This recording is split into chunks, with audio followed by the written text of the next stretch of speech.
Buenos días, el día de hoy les estaremos exponiendo nuestra infografía respecto a la literatura medieval. Mi equipo está compuesto por María Fernanda Múnera, Juliana Saavedra y Simón Gallego. Bueno, para primero que todo hablar de la literatura medieval necesitamos tocar los dos textos principales que tomaban un papel en esa época, que en eso están los poemas épicos y las novelas caballerescas. ¿Qué eran los poemas épicos? Eran como un estilo de relatos en verso largo o en prosa que constaban en una narración de acciones trascendentales. ¿De quién? De un héroe. Contaba la historia de que los héroes eran como siempre las personas más fuertes, las personas que siempre ayudaban a los más necesitados, las más nobles, eran las personas que siempre llevaban como un papel de justicia en sí mismos. Por otro lado están las novelas caballerescas, que eran como una narración de hazañas fantásticas de un caballero, valga la redundancia, como un personaje principal que ya hacía un origen fantástico. Por otro lado está Arturo en la literatura medieval. ¿Quién era Arturo? Arturo normalmente es conocido como un rey, como el, como el que siempre llevaba la paz, el que siempre reinaba tanto en la guerra como en la paz. Pero en la literatura medieval tomaba un papel como un ideal monarca, valga la redundancia, tanto en la guerra como en la paz. Las áreas más representativas son El Conde de Lucano, que es de Don Juan Manuel, Milagros de Nuestra Señora, que es de Gonzalo de Berceo, Coplas de la muerte de su padre, que es de Jorge Manrique, y El libro del buen amor, que es de Juan Ruiz. Bueno, los héroes en los poemas épicos se presentan como salvadores, siempre tratando de ayudar a los débiles, llegando así a superar cualquier obstáculo. Y los caballeros en las novelas caballerescas son personas audaces, de sangre noble, fuertes, valientes e inteligentes. Literatura del Renacimiento. Este fue un movimiento ideológico, cultural y artístico que surgió en Europa, principalmente en Italia. Fueron los humanistas italianos quienes exploraron las primeras bibliotecas en busca de textos latinos y griegos, con la intención de traducirlos y hacer de la literatura clásica un modelo a seguir.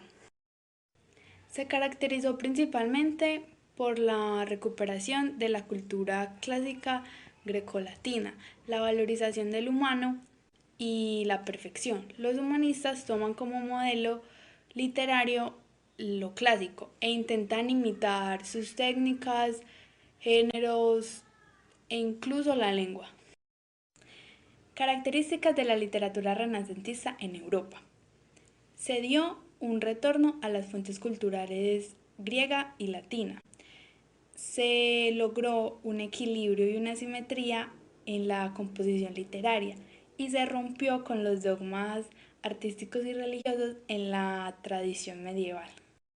Bueno, algunos de los temas que inspiraron a los renacentistas son el amor al que aspira el enamorado para alcanzar la perfección, la naturaleza como perfección divina y aspiración de la paz y estabilidad, y la mitología clásica que refleja la erudición y el gusto por lo grecolatino.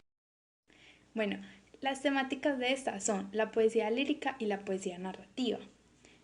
La poesía lírica se caracteriza porque predomina la expresión de los sentimientos. Estos poemas se agrupan en cancioneros en donde el lenguaje utilizado es sencillo y donde en su mayoría estos poemas son del tema amoroso y se dividen entre lo espiritual y lo carnal. Y la poesía narrativa, que se caracteriza del verso para hacer la narración de una historia. Esta presenta un marcado avance temático, en donde la mayoría de los escritos son de tema novelesco, que se alimentan de elementos fantásticos hasta hacer desaparecer cualquier referencia de tipo histórico. Bueno, el teatro es uno de los géneros más representativos de la literatura renacentista. Este se divide en dos, en el teatro francés y en el teatro isabelino. El teatro francés se basa más que todo en tres autores, que son Montier, que él es quien introduce la escenografía a las obras teatrales y algunos personajes únicos relacionados con los vicios, como lo son Tartufo el Hipócrita. Racine, en sus obras, carecen de escena y de acción. Es esto porque es más que todo de monólogos que terminan en suicidio. Y Corneille le hace una crítica a la crisis de identidad que tiene Francia y trata de pulir el género más representativo del teatro en Francia, que es la tragedia. Bueno, y la otra es el teatro isabelino. El teatro isabelino es la máxima expresión del teatro renacentista. Este es en honor a la reina Isabel I de Inglaterra. Bueno, William Shakespeare es su mayor exponente. Él en sus obras no se ven los escenarios tan grandes y carecen de decoración. Pero realmente su aporte al teatro fueron algunos personajes relacionados con las pasiones humanas, como lo son los que representan el amor prohibido, la ambición, la duda y los celos. Bueno, la Divina Comedia es la obra más importante de la literatura renacentista. Esta fue escrita por Dante Alighieri y se basa en 3 lugares, por decirlo así, que son el infierno, el purgatorio y el cielo. Él recorre todos estos caminos en compañía de 3 personas, las cuales son el poeta Virgilio, Beatriz, que es un amor de cuando él era joven, y Don Bernardo. Lo primero que recorre en compañía de Virgilio son los 9 círculos del infierno.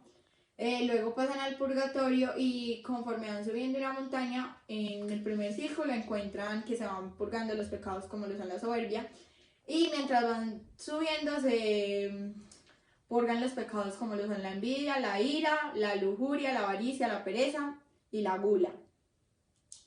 Ya al llegar al paraíso terrestre se encuentran con Beatriz y el poeta Virgilio desaparece.